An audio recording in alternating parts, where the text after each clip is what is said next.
Good evening. I'm going to be talking about the developmental model of intercultural sensitivity or intercultural awareness.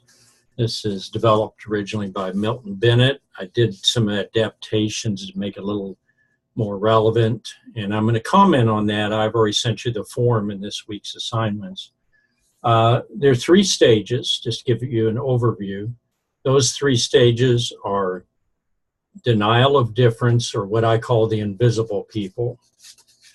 And the second stage is siege mentality or defense. And the third stage is kind of a condescending stage. That's where you kind of assume everybody's all alike when you get past the outside obvious physical differences or whatever they look like. You say, well, they're really about the same inside. And all three of these stages are, and I can't say this enough, you're going to see this in 9500 Liberty and some in New Faces on Main Street. You're going to realize that these stages are not stages of racism, because if you use the term racism, you really turn people off, you know. And just like I said, the term multicultural, usually people roll their eyes and just shut down. That's why I say you have to be careful. The language you use might be poisoned already, so try to look for other ways to express yourself. Okay, I think I'll turn this light on after all. I'm wearing my German hat. It's a really bad pun. If you ever heard of Glenn Campbell, and I'm sure some of you have, you know, I'm a Rhineland cowboy. His song, I'm a rhinestone cowboy. It's kind of a German joke about cowboy hats. This is the flag of Germany. Denial of difference. And you'll see on this, if you print it out in color, you'll see that it shows like migrant workers and people that are very poor and the elderly. Not me. But I call this the invisible people, and I always give the example. And you'll notice in here I've got what is a visual example, what do people think about them? What do we think about them? Cognitive structure. How do we feel about them? How do we behave toward them? And what about power? How much power do they have, and how are they able to affect things? And the example on the second page, I actually talk about migrants working in the garment district in New York. Invisible people, an example, the most common one you might see are individuals that may be begging for money near a Walmart. They may have a thing set up saying, you know, family needs money, and you'll see a lot of people drive by and ignore them. You'll see a few people give them money. Sometimes homeless people that don't seem as approachable, people just don't look them in the eyes, they just ignore them. Someone's passed out on the ground. I've seen this in Denver, Colorado. You've seen it a lot of places, certainly in the world. There are different attitudes toward the poor and begging. Generally, Americans don't like to think about it. I'm reaching some of my own perceptions here, so if you disagree, that's fine. But they're invisible. And I always give the example of a guy that used to live in Lexington and Kearney. And I think his name was Dennis, but I don't know his last name. And it was almost legendary. You'd see him on a bike going back and forth on Highway 30 between these two towns in central Nebraska. And after a while, you'd hear stories about him, like, you know, somebody had a bad encounter with him in a grocery store, or the police didn't really want to arrest him anymore because they didn't really want to have to deal with him unless he did something really serious. And so and you almost think of biblical things, you know, how the poor would just be ignored, you know. There may be a lot of sayings in present and ancient times about respecting the poor, but the fact is in a lot of our lives now, people that we don't want to bother. Okay, I'll just say it that way. They're invisible to us. They move into town. they could be people that have perfectly fine jobs and are working in town, but the majority of people just kind of don't see them. They don't miss them. I know a story of a woman that was probably didn't speak much English. She was living with a man, had 2 kids, and at some point she disappeared. And it was reported, and the police looked into it, and the guy had left, and the kids were taken by his sister. And I always give the example. I said, if my wife disappeared, or if, you know, one of your spouses disappeared, or you disappeared, someone would look, and they wouldn't just say, oh, I guess they just ran off, and that would be it. And people would accept that. They wouldn't accept that. They'd say, well, I want to know where this person is. We have great suspicion. They're missed. When visible people aren't missed. In the case of the lady that disappeared, they found her body underneath her porch, where the man she was living with had killed her and placed her on the porch in a plastic bag 2 or 3 years after she disappeared. And the attitude at the time was, well, she's working at a slaughter plant, who knows? And they didn't look for her. And if they did look for her, they didn't look very hard, you know. And that's what I know of the story. I can't verify all the facts, but I know that's kind of the situation. The homeless guy, Dennis, at some point, he disappeared. And I remember you'd ask and say, oh, I haven't seen Dennis in a while, you know, and never talked to him, didn't want to talk to him, just wonder where he went. You always see him on the road, and rough-looking guy. And I think he was killed in a car accident. He was run over or something on a weird, out in the woods somewhere in some rural place, and basically disappeared. Nobody asked a lot of questions. The pauper's field from biblical times, you know, or in England, you know, the poor, that nobody knows if a poor man's gone or whatever happens. To some extent, I think the elderly people that are no longer in retirement homes. I had the personal experience of my father being overdosed with a medicine that killed him. And when I tried to cause an investigation or file a lawsuit and complain, this is 30 years ago, I couldn't get anywhere.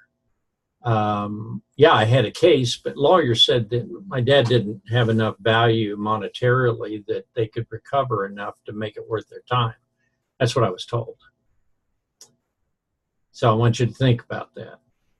I got one rule in life, and that is show mercy.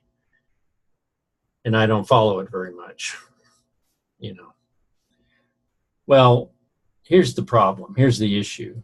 Whether they're refugees or immigrants or undocumented people, I don't use the term illegal aliens. I think that's an affront. And again, you may disagree with me, but I'm just saying how you call people is how people perceive them. If you refer to someone as homeless, then they probably get diminished in some way. And we do this to people we don't like in other parts of the country. So we tend to look on something that happens in the rural South as not our problem. Oh, it's too bad they had a terrible flood in Alabama, Mississippi. They had a tornado. And some people would give some money and help. But there are large parts of the country that would say, well, that's their problem. I live in this area and I'm not going to worry about it, you know. Or that's in another country and I'm not going to care about it. You know, if it happens in Sudan, you know, we have to take care of ourselves. And you see it in a lot of societies. So invisibility, and I've got stuff in here, and this is actually meant to be therapeutic, to make you think about how you think, to think about how you feel. And I'm going to have you read this, and then you can look at 9500 Liberty and New Faces on Main Street and make some applications to it. I also had the example in here, what people, at this stage, what people say on page 2, and what can be done below. And I do have little attempts here, and it doesn't have to be just school. This could be in any capacity, or you as an individual can take action.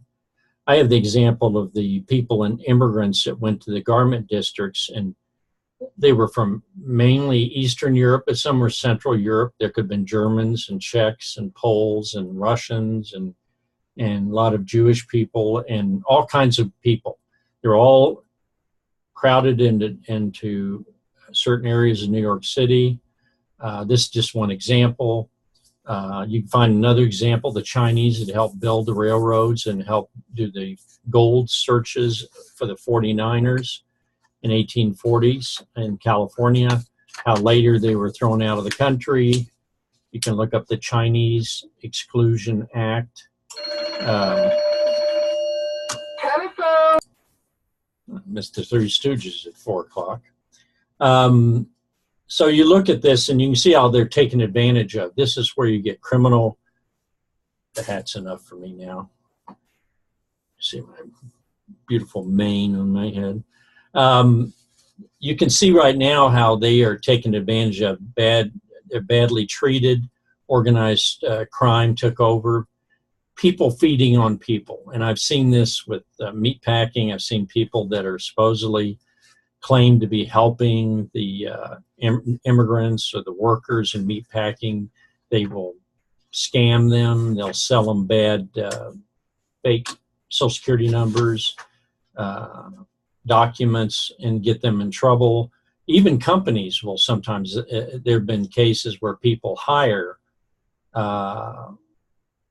undocumented individuals, or maybe even documented, but anyhow, and if they get in trouble, they turn around and actually throw out the people as if, oh my gosh, I didn't know they were illegal or undocumented. And they're terrible abuses, because if you're poor, you're dispensable. They can get somebody else take your place. Some of the really painful ones, I like to put things in here that people do that really irritate me. We'll let them come to our church or our organization. We'll recognize them and feel sorry for them, or engage them maybe once a year. But, we don't want to invite them to our church or invite them to be a part of our group or our organization, whatever that is, social, religious, it doesn't matter. And so I put down, I have some things in there that Bennett suggests, emphasize the need to gather information. So if you have someone that's a part of the invisible or the homeless, how can you talk about these issues? Now, these are sensitive in school. You can't just engage in it casually. But you have to put your nose up for the political winds, but also that's no excuse for doing nothing.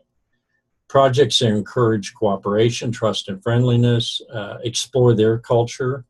A lot of times this may deal with a culture that comes to your community that has a very different religion. Maybe Muslim, they may be, different cases, Jewish, Native Americans. You've got all these both long-standing and recent immigrants situations where people stay away from people. So those are some things, and then I'm going to probably ask you, what are some things you think could be done? And what you as a teacher in a multicultural way, and I'm more interested in actions than in theory and spouting off terminology. That really doesn't help multicultural education. It's in the doing that things succeed. So the second stage is defense, and this is the one we always see, and you'll see it in tons of it in 9500 Liberty, and you'll see a little bit of it in New Faces on Main Street when people are worried about these individuals coming in our community or the criminal gangs. And the guy at one point in New Faces on Main Street says, well, there's like 70 Asian kids in the high school, and people think all of them are members of gangs, or they think, certain groups, they must be criminal. If they see a certain group out there that they're familiar with, they don't see them as criminals. They would never assume that. But if they're different, they assume the worst. If they're talking and I don't understand them, they're talking about me, or they're possibly plotting against us. And we've really seen it since 9/11 with certain groups. Defense against difference. This is the real dangerous one. The defense against difference can be as horrible as what Hitler did, or it can be as common as just simply refusing to interact with certain people because of their religion or where they came from or their ethnicity or some difference. Okay? So I like to use the term, the defense or I'm threatened by them. Siege mentality means I'm threatened by them. Whereas in the invisibility, I can ignore them and it doesn't really matter because they don't really threaten me. But if I perceive if there's more of a certain group, then suddenly they go from being a rather novel. We have a couple of Indonesian families moved into town. If suddenly 100 families from a certain group moves into town, then you're very preoccupied with it, or somebody will be preoccupied with it. Is this going to change our town? I often give the example that if a lot of people in California had a very different perception of values than you did, they suddenly came to your town and hundreds of them moved to town, and they were very visible and they were active in making changes in the school curriculum or in the rules in town, or, relaxing certain laws and enforcing others. Maybe more politically liberal than you would get all up in arms about, or somebody would. Okay. Defense against siege mentality is, and I give some examples here. The one about amnesty for all immigrants. Now we see with the recent election, we see a real powerful images of the wall or ICE agents.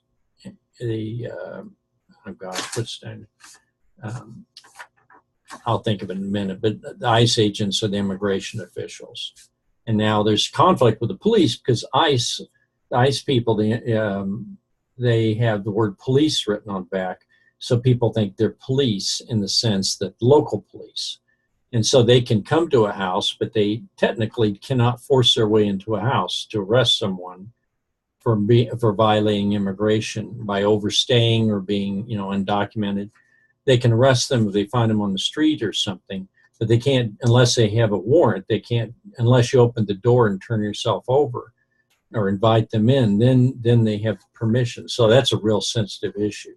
And some church groups are actually protecting people, having them live in the church, so theoretically they're protected. I don't know if that really holds up in court. But I have examples in there. Page 4, the exercise of power. People that have finally decided they want their rights, they're going to go out. They may, civil rights movement was very, a lot of people now would say, oh, of course you have a right to vote. And of course you have a right to protest and stuff. Now we've seen an actual attempt in some states to limit protests of a certain type and to make it much, much more painful, much stronger. And at the time in the 1960s, I remember watching on TV as police in the South would unleash attack dogs on protesters that were not violent, they were nonviolent. And so they would be beaten and some of them killed. But the example I chose was not civil rights, even though I gave that an example, something called the 1932, I thought it was in the 20s, but it's early 30s. After the Depression hit in 1929, a lot of former U.S. soldiers were under the impression, or I have never studied this, that they deserved a bonus or some kind of cash from the United States government for their service in World War I. And at some point, there were so many in Washington, D.C., the President Hoover, who wasn't too popular, told Douglas MacArthur to kick them out. And they literally took the Army military units with police, and they went through and they kicked them out. They destroyed their temporary tents. They were all veterans. You can't imagine now if a group of Army veterans were protesting the government that the U.S. government would actually physically have them beaten and driven out of town. And I don't know if any were killed, but I know they were totally rejected. This led to even greater dislike for the Hoover administration. If it had been on television, it wouldn't have happened. It would have been a disaster.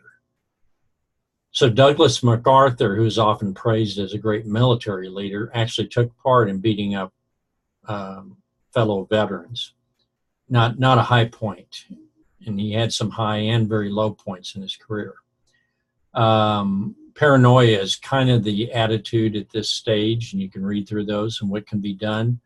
Fear, and you'll see this in 9500 Liberty. When you watch 9500 Liberty, the guy who is the head of the town council, I don't know if he's the mayor, but I know he's the head. He just recently, just barely failed to win the nomination for governor of Virginia. And I think his name's Corey, but I don't, maybe that's the guy that was whipping up the fear. But if you look that gentleman up, he actually has used what happened in 9500 Liberty to seek the Republican nomination for governor. He was defeated by a narrow margin, but he obviously was very anti-immigrant. I always put on here that when you're dealing with cultural and bridging cultural differences and change, trying to humiliate the majority culture, it's one thing to inform, it's another thing to antagonize. And there's a real narrow, in the South, African Americans, by protesting against racism in the South, and I use the term racism, most people would never argue with that and say, no, they weren't racist, because we know there were lynchings, killings, and things. We know that in the South that even protesting or trying to vote could lead to a beating or arrests. Okay? We're not seeing any of that kind of level now, but if you remember the Native Americans who were against the pipeline, they were, some of them were arrested and attacked by police forces from different states. I personally am supportive of the Native Americans on that. I'll just let you know that's my bias or that's my attitude. And but Native Americans are an example of a long-term group. Now, minimization of difference, the third stage. This is the one that I put on the back here, the example of, I think I have it in here. The example of Native Americans being taken there. They literally were forced to go to schools and to not speak their Native American languages. For 100 years, this was true in Canada, many parts of the world, in Australia. And it was felt that and one man, and you'll hear the quote when you watch the video, is that, what was it I want to say? The guy said that once we've educated them, there won't be an Indian problem because there won't be Indians. We want to strip them of their culture. So, because we think their culture is bad.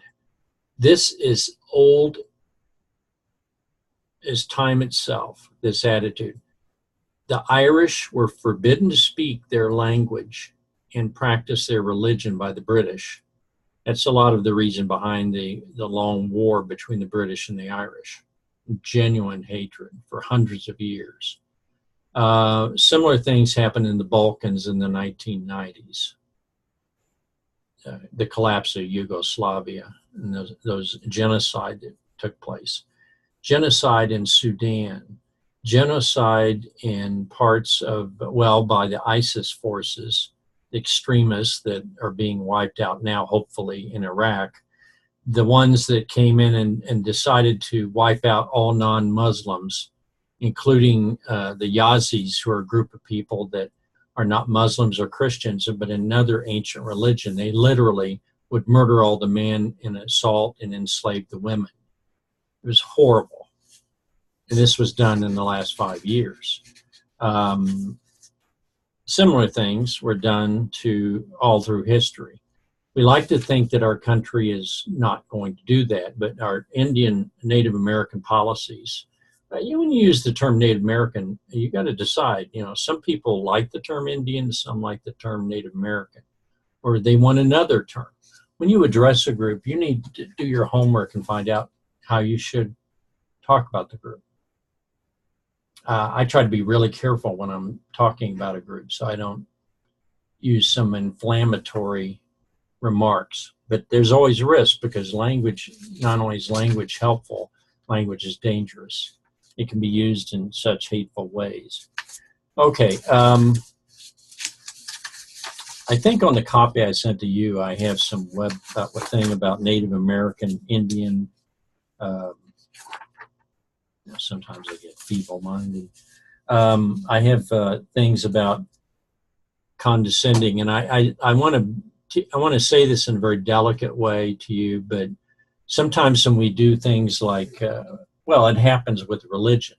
When we go and we think, well, I want to share my religion, that's a big deal in American Christianity. And it's a big deal for Muslims. They like to get people to become Muslims. They consider that a great honor if they do that. You can imagine if somebody going door to door trying to convert someone to Islam here in the United States, how it could be a really bad experience for them and dangerous experience. It's also dangerous if you remember the early apostles and martyrs in the Christian church, and that's how they're referred to as martyrs. Some people would say they were interrupting things. They say, oh, we want to worship Zeus, so why are you bringing this discussion of Christianity to us? But it's very risky, and I have many students in ESL. In fact, a lot of ESL people originally would teach ESL, but they would also go and talk about the religion. We have the freedom to do that in our country. You may not necessarily have the freedom to do that or the safety to do that in other countries, and that's historically very true. There are many religions, because of our general attitude of accepting religious freedom, and that's always a really controversial term too, how you define that. But some countries have, for instance, in Russia, they have passed laws to prohibit the Jehovah's Witnesses from being in their country, to even practice under Putin. They've also restricted Catholicism, some evangelical groups, and they're all in support of the Russian Orthodox Church, because it's the Russian Orthodox Church, and therefore all the other churches are to be frowned upon. And they're given great, they promoted their version of Christianity. You can talk to Putin about it, but that's, and if you happen to be a member of the Russian Orthodox Church, fine. I'm just talking about how they do it in Russia. Historically, we know that certain churches were favored over others, and they fought terrible religious wars. That's one of these things. Now, that's why I mean the condescending attitude, and here's what it is. It's not respecting the differences between cultures. It's saying those differences really don't matter that much. We're really all the same on the inside. Maybe genetically we are, but culture is huge. It's how we form our view of reality. So in dealing with other cultures, you have to think about, if I have a student from a certain country in my class, do I turn them into some kind of a walking travelogue where they have to constantly talk about their culture? Because maybe that child identifies with different cultures. So you have to be careful about that. Just because someone's a native speaker of Spanish doesn't necessarily mean they're that grammatically correct in Spanish, but singling them out in any way, positive or negative, sometimes it can be either embarrassing or difficult for them or stressful. Kids generally, and this is a very vague statement, kids generally want to be a part of the group. They don't want to be singled out for any particular reason. That's one thing that I believe, that in talking about cultures, you don't want to try to produce a culture that's not there. I've seen unusual situations where I had a guy I knew in Oklahoma. He's from Texas, and he spoke Spanish, and he had a Spanish last name, and he denied he spoke Spanish. He claimed he didn't know anything about it. And his first name was George. I don't remember his last name. But then later I'd find out, well, he's talking Spanish to his family, but he's totally denying it, as if, hey, I'm not even going to talk about being Hispanic, or I'm not even. And so he was obviously very conflicted. He was trying to fit in by denying anything about his past. This is why I always say that if you have a family move into town, the idea that we're going to speak English now, we're not going to even let the parents, we're going to discourage the parents from speaking Spanish at home. You're doing a terrible thing to the family. the native language is the relationship between the members of the family. They may speak a mix of English and Spanish, but to isolate them in some way is very negative. So as you read through these, I'm going to ask you some questions about how you can use this to talk about issues of racism without putting the framework of, well, I guess you're a racist. Who's the guy talks about, well, you might be a redneck, and as usual, his name eludes me, but about having wheels on your house, living in trailer houses. It's very easy to fall into making those jokes because I'm from kind of that group. I have to say rural Missouri, northern Missouri, but still rural. And so it may sound Jeff Foxworthy. And the thing is, it's easy to fall into the humor, but humor may not be funny. I'm very aware of people being negative toward Native Americans and odd terms in our language. Certainly, I've thought a lot lately about Native, what we want to call rural white Americans. People identify as American. Actually, I say I'm an American, not a hyphenated or something. And it's easy to say a lot of negative things about them. Other parts of the country, a lot of regional hatred. It's almost like the Civil War's come back in some way. Well, I hope this is recorded well because I don't want to talk twice. And you're probably tired of listening to me, but I hope this has been helpful to you.